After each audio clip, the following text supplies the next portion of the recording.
तो केमती अच्छी पिलाने भलरे अच्छा ना सेमती भलरे था स्वागत करुच्छी आप फेवरेट चैनल सुपर स्टडी को। तो पिलाने आम जो +3 फर्स्ट सेमिस्टर एजुकेशन ऑनर्स पिला को ऑनर्स पिला ना एजुकेशन ऑनर्स पिलांकर जो कोर पेपर 1 टा स्टार्ट करथिले आमे ऑलरेडी तार 2टा क्लास को कंप्लीट कर सारे केतेटा क्लास ना 2टा क्लास को कंप्लीट कर सारे आमे ऑलरेडी सिलेबस अपलोड कर देचे देन कैरियर ऑप्शन कौन अच्छी ताकू भी अपलोड कर देचे 2टा क्लास भी अपलोड कर सारे जदि आपण मैंने देखी ना ताले आपण जाई प्लेलिस्ट रु देखिदेबे मु लिंक प्रोवाइड कर देबी आपण मानकु पूरा हाथ तैयारी नोट आपण मानकु दिया जाइछि। आमे फास्ट देखिबा कि आज यूनिट 1 रो चैप्टर 3 टा कोन अछि आमे तो बोथ चैप्टर आउ 3 आउ 4 को कंप्लीट करबा पई आशा रखिचे कि आमे गोटे वीडियो रे कंप्लीट करबा देखा जाऊ आम चैप्टर 3 आउ 4 कोन अछि चलंतु देखो पिला माने आमे इठी यूनिट 1 चैप्टर 1 टा कंप्लीट कर देछि जो narrow and border concept of education then आमे कॉन्सेप्ट ऑफ लाइफलॉन्ग एजुकेशन भी कंप्लीट कर देछि। आज देखिबा कोन ना meaning and nature of philosophy of education branch of philosophy metaphysics कोन इपोस्टेमोलॉजी कोन ऑक्सोलॉजी कोन ना इट इज एजुकेशनल इंप्लिकेशन कोन अछि सेटा भी देखिबा आ function of philosophical and relation of education भी एटा को भी देखिदबा ए दीटा को आज आमे गोटे वीडियो रे कवर करदबा बिकॉज ये जो पार्ट 3 बा चैप्टर 3 आपन देखुचंती ये जेते लॉन्ग वे रे लिखा है सेते लॉन्ग भी नुहे बहुत शॉर्ट अच्छी बहुत इजी वे रे भी अच्छी आपण माने देखिले बुझी पारबे। चलंतु डेरी न करी वीडियो टाको स्टार्ट करबा। एठी देला पिला माने कोन कि दर्शन कोन आमे फर्स्ट देखिबा कि ए जो फिलोसफी अछि से फिलोसफी रो अर्थ कोन एठी देला ना दर्शन को इंग्रजी रे फिलोसफी बोली कुहा जाय। एही फिलोसफी शब्दटी दुईटी ग्रीक शब्द केउथरे ना दुईटी ग्रीक शब्द रु आसी अछि गोटे हेला फिलोस एवं अन्यटी सोफिया यार आक्षरिक अर्थ है फिलोस अर्थ हूँ लव बा अनुराग एवं सोफियार अर्थ कौन है ना विजडम बा प्रज्ञा। तो तेणु दर्शनर आक्षरिक अर्थ हूँ प्रज्ञानुराग बा लव ऑफ विजडम। तो पिला माने एटा मोस्ट इंपोर्टेंट दर्शनर एटा मोस्ट इंपोर्टेंट आपण एटा बहुत इजी वे रे भी लिखा है आपण इंट्रोडक्शन पॉइंट रे एटा मोस्टली देबे कोन एथरे क्वेश्चन भी बहुत टाइम शॉर्ट क्वेश्चन आसी परिबो कि केउ दुईटी वर्ड रो आसी अछि देटे सेटा हला कोन ना ग्रीक तो फिलोसफी के दुईटे वर्ड रो आसी अछि गोटे होची फिलोस आ गोटे होची कोन ना सोफिया। तो फिलोस रो अर्थ कोन लव बा अनुराग एवं सोफिया रो अर्थ विजडम बा प्रज्ञा ठीक है। तो अत्यत व्यतीत दर्शन शब्दटी संस्कृत भाषा दृश्य आसी जो आम दर्शन रहा से संस्कृत भाषा कौथु आसी दृश्य एक मार्किया मोस्टली आसो यार अर्थ कौन हम ना देखा टू सी कौन है ना टू सी देखा यार प्रकृत अर्थ होची वास्तव ज्ञान दर्शन को अन्य प्रकार रे तत्व ज्ञान बा आध्यात्मिक बोली अभिहित करबा बुझीला दर्शन कौन तेबे एबे देखिबा कि शिक्षा कौन आमे तो ऑलरेडी शिक्षार बहुत भल भल इंट्रोडक्शन दे सारी एठी देखिबा कौन लिखा है ना पूर्वर शिक्षार संज्ञा अर्थ और कार्य संपर्क में आमे वर्णना करिछे निहाती भाव में क्लास 1 रे आमे सबु किछि देखि देथिले। तो मनुष्य जीवन पूर्णांग विकास निमंते शिक्षा मनुष्यर भूमिका ग्रहण करिथे। शिक्षा एक जीवनव्यापी प्रक्रिया जन्म ठारू मृत्यु पर्यंत जो समय शिक्षार विलय घटिला ताहा ही शिक्षार समयकालीन। तो ता कहवा अर्थ कि लाइफ लॉन्ग एजुकेशन जोटा कि आमे पूर्व वीडियो रे देखिथिले आपण जे देखि पारिले पूर्व वीडियो न देखिले एगुरा किछि बुझी परिबेनी कारण फास्ट गोटे जिंस देखिबा ही बेटर हबो। तो एबे कोन देला ना दर्शन शास्त्र शाखा कौन पिला माने ब्रांचेस ऑफ फिलोसफी देला कौन ना दर्शन शास्त्र परिसर यार शाखा मध्य निहित रही एही शाखा गुड़िक निम्न आलोचना करा जायछि। तो मोस्ट इंपोर्टेंट जदि दर्शन शास्त्र परिसर पढ़ला ताहले तुम ये 3टा को ही लिखिबो बुझीला। बहुत टाइम +3 रे कौन माने तुम माइंड को अलग आउटसाइड कर दिए कि परिसर आमे तो भाई दर्शन शास्त्र परिसर पढ़े लिखा कौन किंतु एठी पिला माने से लुचे की परिसरटा दे देछि जेमिति कि तुम फोकस रहिबोनी तमे फोकसली पढ़ माइंडफुली पढ़ मु भल भाव में पढ़ौछि आपण पढ़। दर्शन शास्त्र परिसर आसिले आपण माने भी एया को लिखि परिबे दर्शन शास्त्र शाखा आसिले भी आपण माने एया को लिखि परिबे कोन देला ना ज्ञान मीमांसा फर्स्ट होची इपोस्टेमोलॉजी बा ज्ञान मीमांसा कौन देला ज्ञान तत्व को इंग्राजी रे इपोस्टेमोलॉजी कुहा जाए। यह दुईटी ग्रीक शब्द दुईटी ग्रीक शब्द कौन ना इपिस्टम आ गोटे हैला कौन ना लोगोस आसी अछि। इपिस्टम रो अर्थ होची ज्ञान एवं लोगोस रो अर्थ होची विज्ञान। ज्ञान तत्व ज्ञानर उत्पत्ति प्रकृति पद्धति सभ्यता और सीमा संपर्क में अध्ययन करे कौन कौन अध्ययन करे ना प्रकृति को अध्ययन करे देन उत्पत्ति तार केमिति होला ताकू भी अध्ययन करे पद्धति को अध्ययन करे सभ्यता को अध्ययन करे सीमा संपर्क में मध्य कही थाए तापर देला ज्ञान तत्व सत्य कौन मूल्य ज्ञान तत्व सत्य कौन बा व्हाट इज ट्रुथ भली मूल्यवान प्रश्नर और उत्तर सहित संश्लिष्ट यह सहित यह केउं ज्ञान सत्य ज्ञानर मूल उत्स केउठी ज्ञान किपरि प्राप्त हेब और केतेक ज्ञान प्राप्ति संभव भली अनेक जटिल प्रश्नर और उत्तर संपृक्त देइथे तो यह कहवा अर्थ कि ये सब बड़े एजुकेशन कथा ही कही थाए बिकज माने कौन बहुत सारा फोकस आर एजुकेशन शिक्षा उपर ही अधिक थाए देखिल एठी कौन लिखिला कि ज्ञान कौन आम ज्ञान को केमिति पढ़िबा ज्ञानकर पद्धति कौन तो ज्ञान उपर ही अधिका कहला किए कहला ना ज्ञान मीमांसा ज्ञान उपर अधिका कहला तापर आसिला तत्व मीमांसा बा मेटाफिजिक्स कौन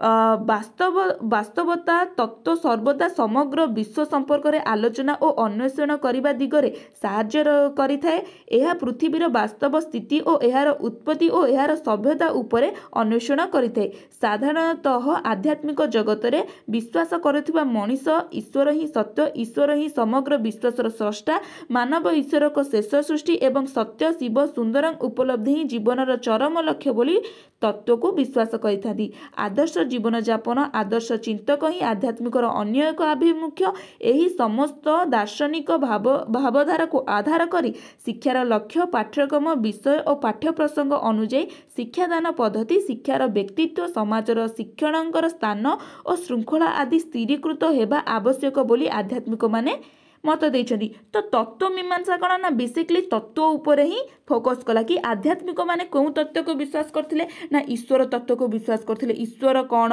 ईश्वर ही सत्य ईश्वर ही समग्र सृष्टि करछन्ती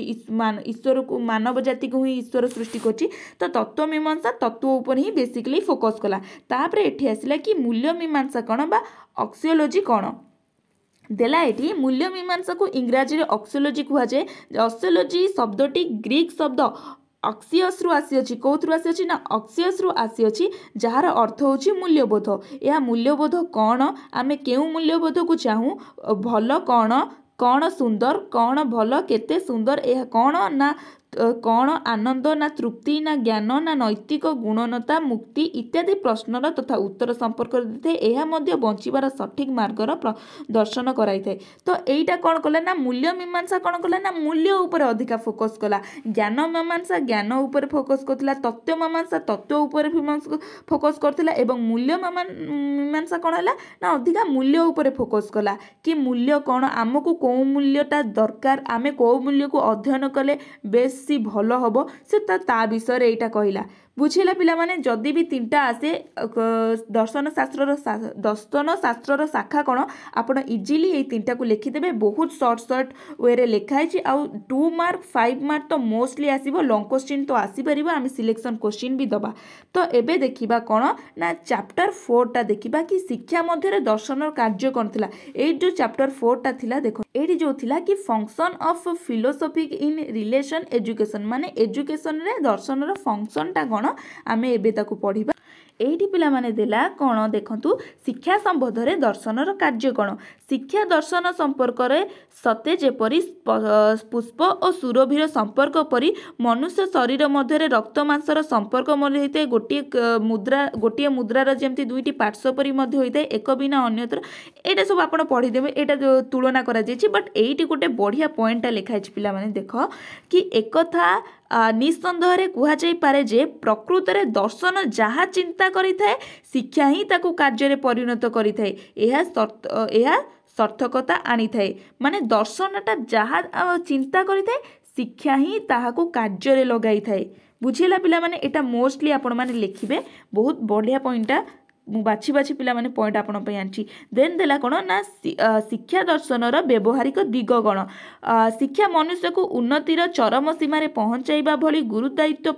बहन करिथाए एही परिप्रेक्षण रे दर्शनरु निस्तार नाही बोली रॉक्स मत देइछंती रॉक्स कोन मत देइछंती ना परिप्रेक्षण रे दर्शन को निस्तार नाही बोली मत देइछंती अर्थात शिक्षा गतिशील हेबा ही दर्शन बिना संभव नुहे माने शिक्षा जो गतिशीलता हेबो ताहा कहा द्वारा हेबो ना ए दर्शन द्वारा ही हेबो बुझिला। शिक्षा दर्शनर प्रायोगिक दिग कौन बुझी फास्ट आमे कौन ए पढ़ुचे ना शिक्षा संबंध में दर्शनर कार्य कौन फास्ट पॉइंटा कौन देखिले ना शिक्षा दर्शनर व्यवहारिक दिग कौन एबे देखिबा शिक्षा दर्शनर प्रयोग दिग कौन एठी आमे व्यवहारिक दिग देखिले एठी आमे प्रयोग दिग देखिबा। तो प्रयोग दिगरे कौन देछि पिला माने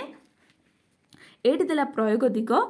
दर्शन सदा सर्वदा शिक्षार नीति और प्रयोग को त्वरान्वित करिथाए लक्ष्य स्थल स्थिर करिथाए जो स्थान को शिक्षार पहुँचवाक रही थाए तेणु जॉन डुई कहिछन्ति जे दर्शन हेउची प्रज्ञा जॉन डुई कौन कहले ना दर्शन हेउची प्रज्ञा शिक्षा से ही प्रज्ञा को एक वंशधर रु अन्य एक वंशधर को हस्तांतरित करिथाए दर्शन चिंतन प्रक्रिया को शिक्षा कार्य रूपाई थाए। तो बढ़िया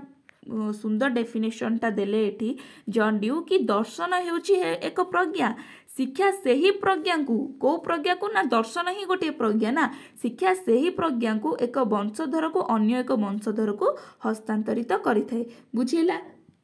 तापर पिला एठी देला शिक्षार विभिन्न दिग उपरे दर्शनर प्रभाव एटी देखु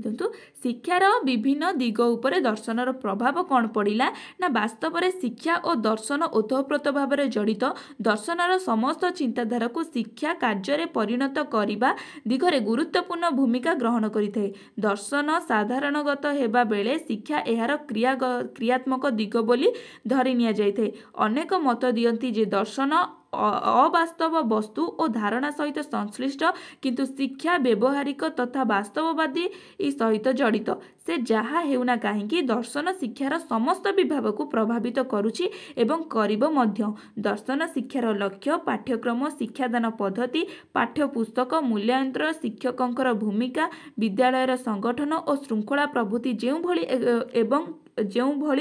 एवं कि प्रकारर हेबा उचित तथा ताहा दर्शन निर्धारण करिबा सहित शिक्षा उपरे बहुमुखी प्रभाव विस्तार करिथाए जहाँ निम्न आलोचना करा जायछि। तो शिक्षा दर्शन शिक्षा उपरे कौन प्रभाव पकाउछि आमे एबे याकू देखिबा। एटा इंट्रोडक्शन पॉइंट थिला कौन देला एठी ना दर्शन और शिक्षार लक्ष्य कौन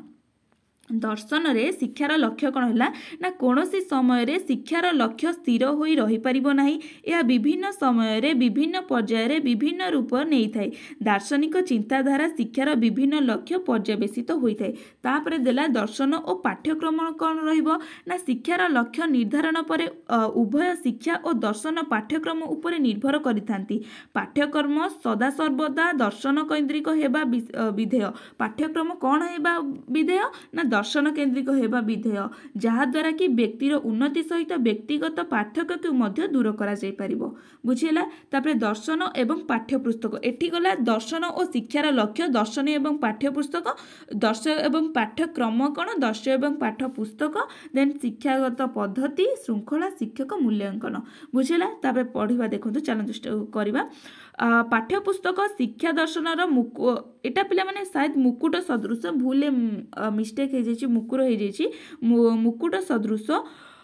प्रकृत पाठ्यपुस्तक निर्वाचन को ही पाठ्यक्रम प्रस्तुत करा जाइए। पाठ्यपुस्तक शिक्षार्थी प्रकृत ज्ञानांजन करिथाए दर्शन मत व्यक्त करिथाए जे प्रकृत पाठ्यपुस्तक द्वारा मनुष्य जीवन त्वरान्वित होई और जीवन मूल्यबोध को विचार करिथाए। एही पाठ्यपुस्तक विभिन्न दर्शन द्वारा ही विवेचित होइथाए। तबे दर्शन और शिक्षादान पद्धति केमिति होबा माने दर्शन क्षेत्र में शिक्षादान पद्धति केमिति होबा आवश्यक ना किलपैट्रिक किए से ना किलपैट्रिक दार्शनिक प्रणाली शब्द को व्यवहार करथिले। किए प्रणाली शब्द को व्यवहार करथिले ना किलपैट्रिक 1 नंबर क्वेश्चन आसीपारे शॉर्ट क्वेश्चन निहाती आसीपारे। से कहिथिले जे शिक्षादान प्रणाली द्वारा शिक्षा और दर्शन मध्य एक सुसंपर्क रही परिबो। दर्शन शिक्षादान प्रणाली को प्रभावित करिथाए और मार्ग बताई थाए। शिक्षा क्षेत्र में शिक्षादान प्रणाली भूमिका अत्यंत गुरुत्वपूर्ण। एही शिक्षादान प्रणाली मध्य शिक्षक छात्र और विषय वस्तु मध्य एक समन्वय रक्षा करिथांती। प्रत्येक शिक्षा दर्शनर स्वतंत्र शिक्षादान प्रणाली रही। प्रकृतिवादी दर्शन शिशु केन्द्रिक शिक्षादान उपरे गुरुत्व प्रदान करते। मोस्ट इंपोर्टेंट पिला माने प्रीवियस ईयर भी आसीथिला कि प्रकृतिवाद दर्शन काहा उपरे केउ शिक्षादान उपरे गुरुत्व प्रदान करिथे ना शिशु केन्द्रिक शिक्षादान। तो शिशु केन्द्रिक शिक्षादानटा केउ दर्शन को इंगित कराई ना प्रकृतिवाद दर्शन को बुझेला। तेबे एबे देखिबा दर्शन आ श्रृंखलाटा केमिति होबा, दर्शन क्षेत्र में श्रृंखलाटा केमिति होबा आवश्यक ना पाठ्यक्रम पाठ्यपुस्तक शिक्षादान प्रणाली परि दर्शन श्रृंखला मध्य एकांत आवश्यक। प्रकृतिवादी मानक मतरे शिशु को पुनः स्वाधीनता दिया जिबा दरकार, मात्र प्रयोगवादी मानक मत दियंती जे पुनः स्वाधीनता द्वारा शिशु ऊपर मुहा बा बेभिचारी होई पड़िबे। तो माने एठी कौन दी जण मत देले कि प्रकृतिवाद मत देले कि शिशु जदि किछि भूल करूछि ताहले ताको पुनः आउ थरे गोटे सुजोग दिया जिवो। बट प्रयोगवादी कौन कहले जदि आमे ताको आउ थरे सुजोग दउछे तो ता मुह बुडी जिवो, से आउ थरे भूल करि चलिबो। तो आमे ताको सेठी दंड दबाटा भी निहाती आवश्यक ना। तापर देखिया पिला माने कि दर्शन क्षेत्र के शिक्षक मानकर भूमिका कौन देछि कि शिक्षा क्षेत्र में शिक्षक भूमिका अत्यंत गुरुत्वपूर्ण। आमे समस्ते जानिचे कि गोटे शिक्षा ही केवल शिक्षक ही दे पारिबो। आमे विद्यालय शिक्षा कथा एमितिरे तो जीवन प्रत्येक कोणरू ही आमे शिक्षादान करिथाउ जोटा कि लाइफ लॉन्ग एजुकेशन रे वर्णना हेतिला। चलନ୍ତୁ एइटा आगो देखिबा कि शिक्षा क्षेत्र में शिक्षकंकर भूमिका अत्यंत गुरुत्वपूर्ण। जेउ शिक्षक जीवन दर्शन उपरे जेते सचेतन तांकर शिक्षा और शिक्षादान प्रणाली सेते महत्वपूर्ण मध्य होइते। तेरे आसिला दर्शन एवं मूल्यांकन। मूल्यांकन पिला माने कोन ना आमे जो रिजल्ट कथा कहथाउ, रिजल्ट कथा जाउता कहिथाउ, मूल्यांकन सेइटा शिक्षा व्यवस्था रे मूल्यांकन शेष हेले ही एक श्रेष्ठ पर्याय कहिले अत्युक्ति हेबो नाही। शिक्षार्थी माने शिक्षादान द्वारा ज्ञान को केते दूर अर्जन करिसंती ताहा जानिमा निमंते शिक्षक मूल्यांकन आश्रय नै थांती। तेणु रॉक्स कहिसंती जे किए ना रॉक्स कहिसंती कोन कहिसंती रॉक्स दर्शन बिना शिक्षा मूल्यहीन अटे, दर्शन बिना शिक्षार पूर्णता असंभव, सेही परि शिक्षा बिना दर्शन को कल्पना करा जाई पारि न थाए। किए कहले एटा रॉक्स कहले। तो पिला माने एठी देखंतु कोन हैला ना आमे जो शिक्षार जो रहिला कोन रहिला ना शिक्षार विभिन्न दिग उपरे दर्शनर प्रभाव माने दर्शन द्वारा शिक्षाटा केमिति प्रभावित होउची। तो फास्ट रे केमिति देखले दर्शन द्वारा शिक्षार लक्ष्य, दर्शन द्वारा पाठ्यक्रम केमिति होबा, पाठ्य पुस्तकटा केमिति होबा आवश्यक, देन शिक्षादान पद्धति केमिति होबा आवश्यक दर्शन द्वारा श्रृंखला केमिति आवश्यक, दर्शन और शिक्षा केमिति होबा, दर्शन द्वारा मूल्यांकन केमिति होबा। तो बुझेला पिला माने आमे आज यूनिट 1 टा टोटली उपरे कंप्लीट कर देले। नेक्स्ट क्लास रे आमे यूनिट 2 को भी कंप्लीट करिबा। आमे धीरे धीरे सबू क्लास जाक कंप्लीट करिबा। जेमिति धीर पानी पत्थर काटे आमे सेमती स्लोली जिबा, बहुत भल भाबरे बुझिबा। आपण मानकु हाथ तयारी नोट भी दिया जाउछि। 8 रु बेसी सुविधा कोठी भी आपण मानकु मिलिबनी। आपण माने जदी भी नुआ आसीछंती ताले चैनल को सब्सक्राइब करंतु, आम सहित जोड़ी रुहंतु। आपणकर +3 करंतु इबा +4 आपणकर सबुर रिजल्ट A+ हो। जदी आपण जानि नांती A+, B+, C ग्रेड कौन ताहले भी मो वीडियो अपलोड करिछि, आपण माने जे देखि परिबे। आशा करूछि वीडियोटी आपण पई बहुत हेल्पफुल हेतिबो। जदी भी हेल्पफुल हेछि ताहले गोटी लाइक कमेंट शेयर निश्चित करिदेबे। रहिली नमस्कार, जय जगन्नाथ।